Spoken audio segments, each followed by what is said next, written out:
Տարբեր ուժեր պատրաստում են ընտրություններին։ Այս բեռով ընտրությունների գնալը ինչ հեռանկար է բացում ընդդիմության համար։ Շնորհակալ եմ նախ հարցերի համար, ուզում եմ առիթից օգտվել եւ նախ եւ առաջին անվերապահ մեր աշխությունը հայտնել Դավիթին Համբարձումյան եւ բոլոր քաղաքապետարներին, որ այսօր այս կամ այն խափանման միջոցի ներքո ենթարկում են քաղաքական հետապնդումներին, հատկապես ուզում եմ շեշտել բոլոր սրբազաններին եւ մասնավորապես դեռևս բանտային կալանքում մնացած Բագրատ սրբազանին, մյուս սրբազաններին եւս իրենց սահմանափակումներով անդերձ համարում եմ բացահայտ խղճի բանտարկյալներ։ Իդեպ պատահական չէր, որ երեք ԱՄՆ կրոնական ազատությունների միջազգային հարցերով զեկույցում Հայաստանի հետ կապված բավականին երկիմաստ։ Իհարկե լավ կլիներ ամեն ինչ միանշանակ գրվեր, բայց սա նույնպես տեղաշարժ է իրականության մեջ, հաշվի առնելով, որ հատկապես արևմտյան ամերիկյան կառույցները երկար ժամանակ աչք էին թեքում իրականությունից։ Երևի թե փոխնախագահ Վենսի այցը այնուհանդերձ որոշակի դաշտային աշխատանք իրավիճակը ուսումնասիրելու եւ հասկանալու այդ գործին ծառայել է եւ այդ զեկույցում տեղ գտած բնորոշումները, օրինակ երեք լավ դա չտարածվեց մամուլում, առաջին անգամ էր, որ ամերիկյան նման կառույց գրում է, որ արդյոք սրբազանների նկատմամբ հետապնդումները քաղաքական են թե կրիմինալ, դա իհարկե քննարկման թեմա է։ Ակնհայտ նման ձևակերպում առաջ չկար, հիշում ենք, որ ուրիշ բաներ էին ասում, այդ թվում ԵԽԽՎ մոնիտորինգային զեկույցում եւ այլն։ Այս իրականության երկու զուգահեռ, տեսեք, այսօր դուք այստեղ եք, ես ձեզ հետ միասին դահլիճում Դավիթն է իր անհեթեթ մեղադրանքներով, իրեն ուղղված անհեթեթ մեղադրանքներով զուգահեռ հենց հիմա Նիկոլը Ստրասբուրգում Եվրոպարլամենտի շենքում ճոռոմաբանելու է Democracy, Human Rights-ի եւ իր վատ անգլերենով արտացոլվող մնացած անգիր արած մի քանի տերմինների մասին ու եվրոպացի մի շարք ոգևորված ջաջեր ու ծոցեր աչքները լցնելու են, ասեն էլ չասեմ, ինչ են ասելու, բայց ես ձեզ ասեմ, որ արևմուտքում ոչ բոլորն են այդպես մտածում, ինչպես վաճառում են, այդ կարծինկաները, այդ պատկերները, այդ բաներով, ես կարող եմ կռահել այսօր ինչա լինելու, թեպետ ես զուգահեռ կգնամ կլսեմ ինչա խոսում իրականում, այս երկու Հայաստանների, մեկը հորինված Հայաստանի, այն Հայաստանի, որ Նիկոլ Փաշինյանը փորձում է երկրից դուրս ներկայացնել որպես ժողովրդավարության կղզյակ, այնինչ ես օրինակ անհամբեր սպասում եմ հեսա մի քանի օրից լույս կտեսնի Էկոնոմիստի ամսագրի տարեկան շատ հեղինակավոր ժողովրդավարության ցուցիչի զեկույցը, կտեսնենք այնտեղ ինչ էր գրած նախորդ տարիներում բաց գրած է, որ սա հիբրիդային ռեժիմ է, չի կարա հիբրիդային ռեժիմը լինի ժողովրդավար, հետո չի գրած, որ վատ ժողովրդավարություն է, գրած է տուպը հիբրիդային ռեժիմ, հիբրիդ, այն հիբրիդային պատերազմ, որ ասում են, հիմնականում հենց Նիկոլն է այդ հիբրիդային պատերազմի մարմնավորումը, հայ ժողովրդի դեմ մղվող հիբրիդային պատերազմ։ Վերադառնանք բուն հարցին, կարոտել եմ ձեզ, թող երկար խոսում եմ։ Վերադառնանք բուն հարցին, իհարկե Հանրապետական կուսակցության գործադիր մարմնի հայտարարությունը այդ բոլոր մտահոգությունների մասին է եւ այդ մտահոգությունների համատեքստում լավագույն եւ ամենաէֆեկտիվ լուծումը գտնելու ցանկության մասին է։ Ակնհայտ է 100 անգամ բացատրել ենք ու չենք ստացել որևէ կոնտր հիմնավորված արգումենտ, առայն որ անգամ եթե մարդիկ ուժեր ու փորձում են ընտրություններով հաղթել Նիկոլ Փաշինյանին, այդ ընտրությունների արդյունքները չեն կարող բավարար լինել, եթե չկա փողոցային ճնշում, որովհետև բռնապետերին, իսկ բոլորն ասում է, որ Նիկոլը բռնապետ է, եթե կա անդիմադիր ուժ, որը չի ասում, որ Նիկոլը բռնապետ է, ես պետք է հարցնեմ իրանք անդիմադիր են, թե չէ, որովհետև չկա այդպիսի գետ մեկ ուժ, որի առաջնորդներից, ղեկավարներից ակտիվ քաղաքական գործունեություն ծավալած դեմքերից չլինեն քաղբանտարկյալներ, նախկինում, այսօր եւ վստահ եմ նաեւ վաղը, որովհետև Նիկոլ Փաշինյանը ընտրությունները կեղծում է հնդածս, մենք տեսնում ենք on-line ռեժիմում կեղծվող ընտրություններ, որովհետև վարչական ռեսուրսի օգտագործումով գնալ ներկուսակցական քարոզարշավի անվան տակ անել քարոզություն, դա ընտրությունների կեղծիք է։ Ես հիշում եմ մի անգամ Սերժ Սարգսյանը նախընտրական ժամանակահատվածում ուրբաթ էր 6-ից հետո, թե շաբաթ էր, ոչ աշխատանքային ժամ էր, որ մի 5-6 շարաս մեքենաներից բաղկացած շարասը տեղ էր գնացել։ ԱՄՆ եւ Եվրոմիության այդ պահի դեսպանները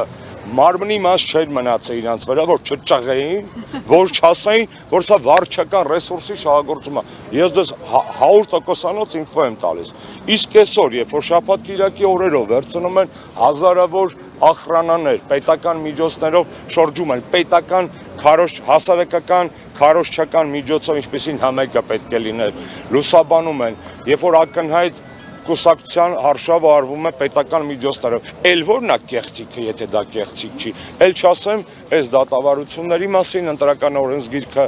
առանց համաձայնության հնդածս փոխելու մասին, դիտորդների ֆունկցիաները սահմանափակելու մասին, կեղծաթոշակ Կահնովա այն Վահագն Հովակի ինչ լավա դա իմ օրոք չէ դիրա մասնակցություն իմ նախարարած օրոք չէ ավ չէ ես էլի տենց ամոթալի շրջանավարտներ ունեցել եմ իմ նախավորության օրոք բայց լավա ես դրա դիպլոմ ստանալու հետ որևէ կապ չունեմ բարդ տիրոջ ինչ քննարկումների փուլում եք մեր ընտրական համակարգի որակը ասել է նրան որ 4-րդ իշխանություն հայկական ժամանակում կար պահ, որ միակ լավագույն ֆունկցիա, որ այդ մարդը կատարում էր ինչ-որ լամաջո և չեբուրեկի բերելն էր խմբագրություն, այդ մարդը ԿՀ-ի է, խանգարում ես, այդ մարդը ԿՀ-ի է այսօր ղեկավարում։ Դե, տենց մի հատ անեկդոտ կա, կոչվում է ֆիասկո, ես քիչ խուժանական է, հետո կպատմեմ եթերից։ Իսկ իմպիչմենտից ինչ կպատմեք։ Իմպիչմենտը խուժանական հնչում է, բայց բացարձակ խուժանական չի, շատ գործնական մեխանիզմ է, որը առնվազն, Բայլեկ ջան, առնվազն թույլ է տալիս, այս դառը իրականությունից է, որ ժպտում ենք ու փորձում ենք մի քիչ ջրիկացնել, նոսրացնել այն ծանրությունը, որը կա երկրի հետ կապված այդ նստվածքը տարալուծել։ Սա մեխանիզմ է, որ առնվազն թույլ է տալու ապահովել փողոցային ճնշում։ Ով արձագանքեց ձեր այդ հայտարարությանը։ Գիտեք, ես վստահ եմ, պաշտոնապես ոչ ոք, բայց մենք չենք հիասթափվել, չենք հուսահատում, կան քաղաքական ուժեր, որոնք փոխանակ կոնտենտ քննարկեն, շարունակում են, չգիտեմ, խայթոցներ հանրապետականի հասցեին։ Ուզում եմ մի բան բացատրել, ոչ մեկին թուրիմայության մեջ չգցի են բանը, որ մենք դեռ չենք որոշել մասնակցենք ընտրություններին։ Բացատրեմ խի, շատ ազնիվ։ Եթե մենք մասնակցենք ընտրություններին, ապա այդ ընդդիմադիրներին էլ ավելի ամոթ է լինելու ողջ ընտրաշարի ժամանակ։ Իսկ եթե մենք ինչու, որովհետև պարզ է, եթե այդ խոսույթով են գալու ընտրական գործընթացների մեջ, այսինքն Նիկոլին քլնգելու փոխարեն իրանց եւ մեր ռեսուրսները Նիկոլի վրա իջեցնելու են դեպի հանրապետական ու մենք ստիպած պատասխանենք մի 25-30%-ով եթերաժամանակ կորցնենք, ռեսուրսներ կորցնենք եւ այլն, այդ նշանակում է Նիկոլի համար են անում։ Բոլոր են ընտրական գործընթացի մեջ եղած ընդդիմադիր ուժերը, որոնք հիմիկվանից ընտրարշավը ներառյալ փորձելու են թիրախավորել հանրապետականին, Նիկոլի դեմ չեն պայքարում, որովհետև իրանց եւ մեր ռեսուրսի մի մասը իջացնում են Նիկոլի վրայից։ Երկրորդը, եթե մենք չմասնակցենք ընտրություններին, ապա ապշե բռնվենք, որովհետև մենք եթե չենք մասնակցելու ընտրություններին, նշանակում է ունենալու ենք շատ ավելի մեծ ժամանակ այդ բոլոր ընդդիմադիր գործիչներին, որոնք իրենց մաշված, քոքահան եղած վարկանիշները փորձում են մի քիչ, այսպես ասած, երկրորդ կյանք տալ հանրապետականին քլնգելով կամ խայթելով եւ այլն, պարզապես, չգիտեմ, հաշվարկը որն է իրանց։ Ես հասկանում եմ, ձեներ են կորցրել, բոլոր սոցհարցումները դա են ցույց տալի, որ ձեն են կորցրել, փորձում են ձեն բերել նորից։ Մեր ձեները մերն են։ Մեր ընտրողը շատ հավատարիմ ընտրող է։ Այսքանից հետո 7 տարի հետո հանրապետական համակրող, հանրապետական սիրող քաղաքացուն ոչ մի բանով էլ չես կարող խաբել։ Այսինքն դուք ոչ չմասնակցեք ընտրությամբ, Փաշինյանին տված ընդդիմադիրների դիմակները պատրելով սպա։ Չէ, եթե մենք չմասնակցենք ընտրության, մենք մեկ է եւ դրա մասին խոսվելու է գալիք համագումարում, մենք օգտակար ենք լինելու իրական ընդդիմության գործին Փաշինյանին գահանկեց անելու։ Ինչ գործիքակազմով համագումարին այդ տարբերակները նույնպես կառաջարկվեն։ Եթե մասնակցենք ընտրության, բնականաբար գործիքակազմը արդեն հասկանալի է ինչպիսին է։ Ուզում եմ ասել, հարգելի